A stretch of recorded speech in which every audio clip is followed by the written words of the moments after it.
If a small percentage of people become like this, just by their way of being, they will change the atmosphere in the world. Will we get to that critical mass in the next 10-15 years is the challenge which we are striving for.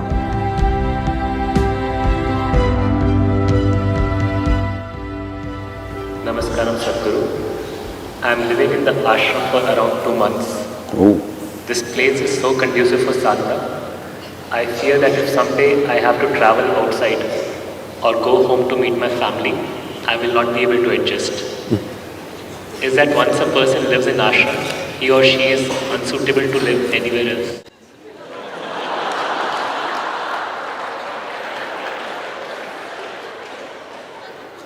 Why don't you see it this way? By living in your home, a place that you call as home, you become unfit to live in ashram. But I managed for 2 months. So, it's like this. You see coconut trees, you don't see many here, but if you see the next piece of land, our coconut trees are doing well, yielding well, better than… Actually, our farmers producers organization here, which is largely coconut and arecanut farmers, has become among the top 5 farmers producers organizations in the country. So that means they're yielding very well, the coconuts and the arecanut. It's yielding so well. So let's do one thing, take the same coconut trees and keep them up on the mountain top. It's really nice. It'll be nice to have coconut trees up there. When we climb up and we are very thirsty, having a tender coconut out there will be fantastic. But if you put the coconut trees up there, they will all shrivel up and die. Because different types of life needs different types of ambience, different kinds of soil, different kinds of climate. For a human being to flourish as a human being, if you want to flourish as an engineer, maybe, I wouldn't say that, but maybe, because we are not building as much as we should, so maybe this is not the most conducive place. If you want to thrive as a doctor, maybe this is not a conducive place, not enough sick people. If you want to be a lawyer, if you want to thrive as a lawyer, not a good place, because not enough disputes, so you can't thrive as a lawyer. But if you're seeing how this being should thrive, it needs a certain atmosphere. The ashram is designed for that, not for you to thrive as something else. Maybe a city or an industrial place or a law court may be better for other kinds of thriving. But if you want to thrive as a being, the entire atmosphere has been created for that. But if you want to thrive as an ego, very bad place to live, very bad place, not good. You will shrivel up quicker than a coconut tree on the mountain. So, different spaces are created for different reasons. First you must decide what is the purpose and direction of your life. After that, where to be will come naturally. Where to be, you want to be an industrial engineer, but you go and sit on the beach, no good. There's nothing to do there. Beach is for people who are holidaying, vacationing, just sitting there, enjoying the ocean and the sand and whatever. That's not a place to go and build an industry. So for that you have to be in one kind of place. But you want to thrive as a being, you're not interested in thrive as a profession, but you want to thrive as a being, then this is the place. That's why this place is created. I wish there were thousands of places like this across the country and in the world, but unfortunately it's not so. Because in the last few centuries, this entire system has been dislocated in many different ways. If you do not know this, if I mention the name Krishna, people will think of butter, flute and girls. But Krishna created over 1,000 spiritual ashrams in his lifetime in the northern plains. Well, nobody talks about it because according to their interests they speak. All that infrastructure has been razed to ground because of serial invasions that this land saw continuously by very wanton and cruel people who destroy everything that's not like them. If you're not like them, you're dead. That's their policy. It has taken a big beating, but it's time to build it back. As I said, by 2025, we will have infrastructure here for 10,000 people to do sadhana for 7 months in a year. The idea is to build enough infrastructure so that there is substantial, spiritually strong, not belonging to this group or that group, but internally stable and settled kind of population. We don't need to do this to all the 7.3 billion people. If a small percentage of people become like this, they don't have to teach anything. Just by their way of being, they will change the atmosphere in the world.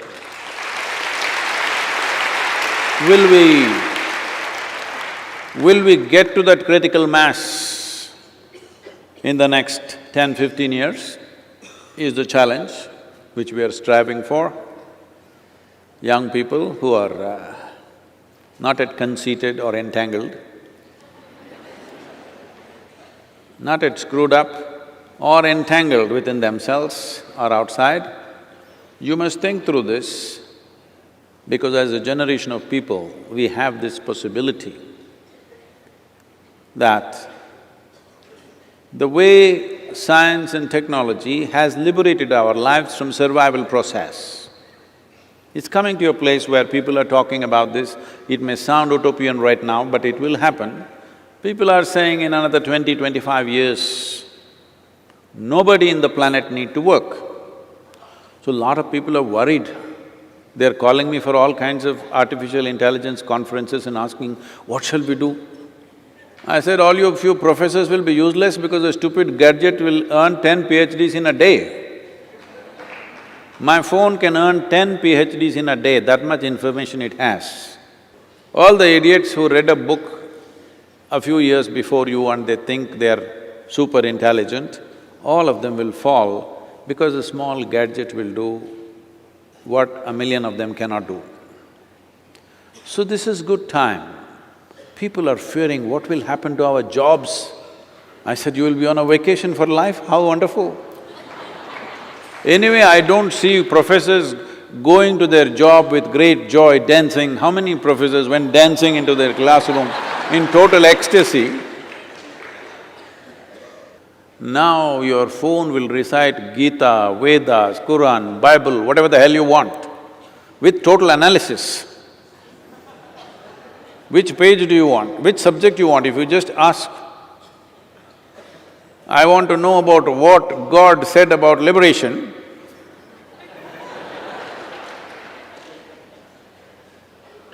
all out.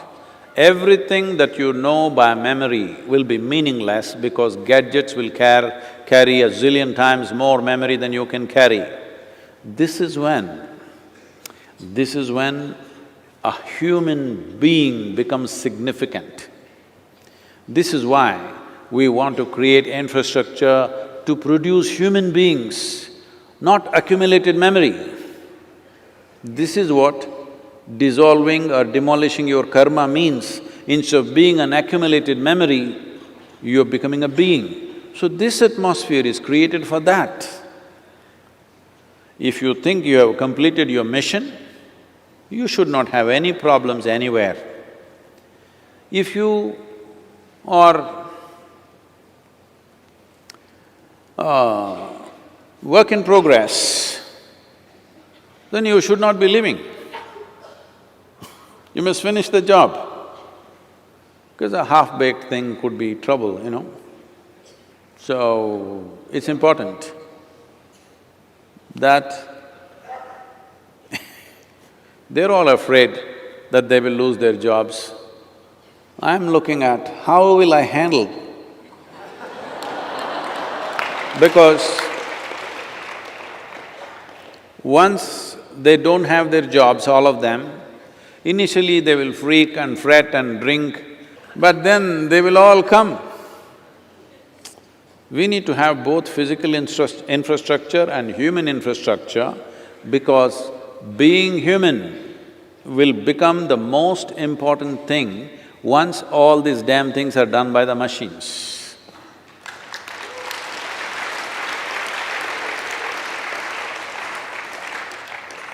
So you must stay for some more time and finish your job, then you will see wherever you go, you are fine. I'm going out in the world more than you. I'm doing fine, whichever part of the world. People ask me, you know, I happened to be in one of those glamour events in Mumbai. So some of the people were worried, how to have Sadhguru in this kind of magazine event, you know, it's too much glamour, the way people are dressed, they're drinking, they're doing this. I said, what makes you think that I will be disturbed by the way they are dressed or they are not dressed?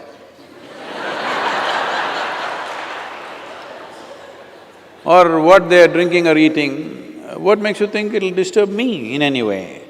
My spirituality is not that fragile, that somebody is eating something, somebody is drinking something, somebody is dressed or not dressed. This is not even a matter for me, it's not even a thing for me. It is… because if your spiritual process is so fragile, then if you look at somebody, it'll collapse. Then you need to work upon yourself. Carrying something so fragile all the time is going to be stressful. If you're carrying something that is that fragile, suppose your feet are made like jelly. Wherever you step, it'll go like that, then it's difficult to walk. Then you're unfit to walk around in this world. So being unfit to walk around in this world, don't think it's spirituality.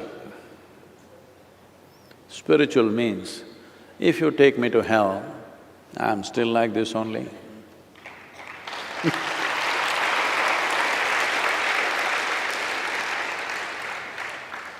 No, I didn't say your home is hell, but I said, you said something.